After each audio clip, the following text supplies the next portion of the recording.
It was a moonless night, and the rain cascaded in torrents as I drove along the deserted country road.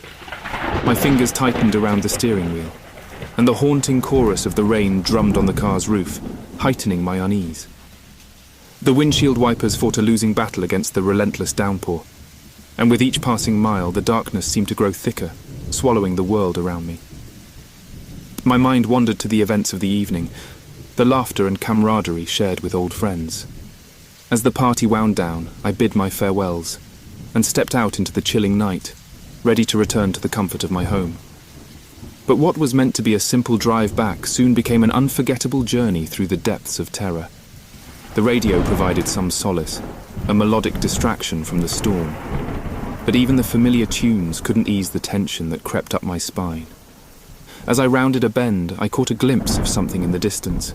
Figures standing at the roadside, illuminated by the dim glow of my headlights. My heart pounded as I approached. My curiosity piqued. 4 people, their faces obscured by darkness, stood motionless in the torrential rain, their eyes fixed on me. Goosebumps formed on my skin, and an inexplicable dread washed over me. "Are you all right?" I called out, my voice drowned out by the storm. Without a word, they turned and walked away, vanishing into the night as if they were never there. My pulse quickened, and a voice inside urged me to drive away, to leave those enigmatic figures behind. Yet, an eerie curiosity held me captive, compelling me to follow them. The road ahead seemed endless, and I had lost track of time as I trailed the shadowy figures. The world outside my car felt surreal, almost like I had entered a twisted dream. The rain continued to fall, the sound growing deafening, and my headlights cut through the darkness like a fragile lifeline. As I continued to follow, the figures finally came to a halt in front of a desolate house, a decrepit mansion that loomed in the darkness, its windows boarded up and its once grand facade now a mere reflection of its former glory. The sight sent shivers down my spine, and the unease that had been festering within me turned into outright fear. Against my better judgment, I parked my car and stepped out into the pouring rain. The ground beneath my feet was saturated, and the oppressive air weighed heavily on me. An ominous aura surrounded the mansion, as if the very walls held secrets too terrifying to imagine. In a trance-like state, I approached the entrance, and to my surprise, the front door creaked open with an unsettling invitation.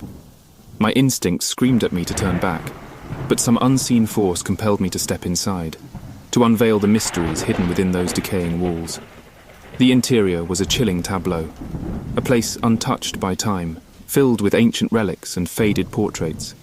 The air was heavy with an otherworldly presence, and I felt as though I had intruded into a realm not meant for the living. Suddenly I heard it, the sound of children's laughter echoing through the empty halls. My heart raced as I followed the ethereal giggles, my steps guided by an unseen force. The laughter led me to a room at the end of a dark corridor, and as I peered inside, my breath caught in my throat. There, in the flickering candlelight, I saw them. The 4 figures from the roadside, their faces revealed for the first time. Their eyes were hollow and lifeless, their smiles grotesque. My mind reeled, trying to comprehend the horrors before me.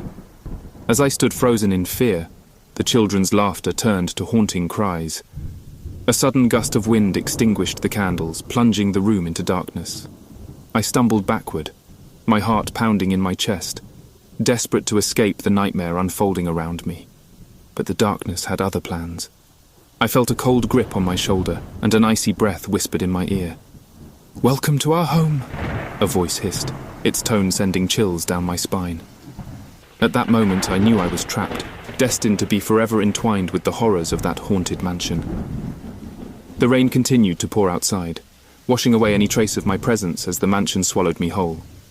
My fate was sealed, and the tragic drive home had led me to a darkness from which there was no escape.